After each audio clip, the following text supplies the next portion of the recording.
Hi నమస్తే, నేను మీ తిమ్మారెడ్డి. మనం చూస్తున్న venture HMD RERA approved project. ఇప్పుడు ఇల్లు కట్టుకునే విధంగా ఉంది. వెనక ఉన్నది revenue village, Raipole revenue village. So మన వెంచర్ లొకేషన్ వచ్చేసరికి ఇబ్రహీంపట్నంకి 6 కిలోమీటర్ డిస్టెన్స్లో ఉంటుంది.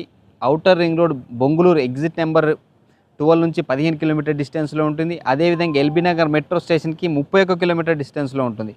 కాబట్టి ఇప్పుడు ఇల్లు కట్టుకునే విధంగా ఈ వెంచర్ ఉంది. కాబట్టి ఇప్పుడు మీరు ఇన్వెస్ట్మెంట్ చేస్తే ఫ్యూచర్లో చాలా మంచి అప్రిషియేషన్ వచ్చే అవకాశం ఉంది. మనం కూడా ఒక 30 విల్లాస్ కట్టబోతున్నాం. 2370 ఎస్ఎఫ్టీలో ఇస్తున్నాం. మీరు విల్లా కావాలంటే విల్లా బుక్ చేసుకోవచ్చు. అదేవిధంగా మనకు ఒక 20 ఇండివిజువల్ హౌసెస్ బుక్ అయ్యాయి. ఇండివిజువల్ హౌస్ కట్టేమన్నా మనం కట్టిస్తాము, పర్ ఎస్ఎఫ్టీ లాగా కాస్ట్ చేస్తాం. సో మీకు బ్యాంక్ లోన్ కూడా ఓపెన్ ప్లాట్కి 80% బ్యాంక్ లోన్ ప్రొవైడ్ చేస్తున్నాం ఐడిబిఐ నేషనలైజ్డ్ బ్యాంక్ నుంచి. కాబట్టి మీకు ఏదైనా ఫర్దర్గా డౌట్స్ ఉంటే పైన మా నెంబర్ ఇస్తున్నాం, ఆ నెంబర్ కాంటాక్ట్ చేయండి. కేవలం 17,000 రూపాయల గజం మాత్రమే మనం ఇస్తున్నాము. కాబట్టి ఇక్కడ ఎక్కడైనా కంపేర్ చేసుకోండి, మనం ఇచ్చే ది బెస్ట్ ప్రైస్. ఇంకే ఫర్దర్గా ఏ డౌట్స్ ఉన్నా మా నెంబర్ కాంటాక్ట్ చేయండి. Thank you so much. నేను మీ తిమ్మారెడ్డి.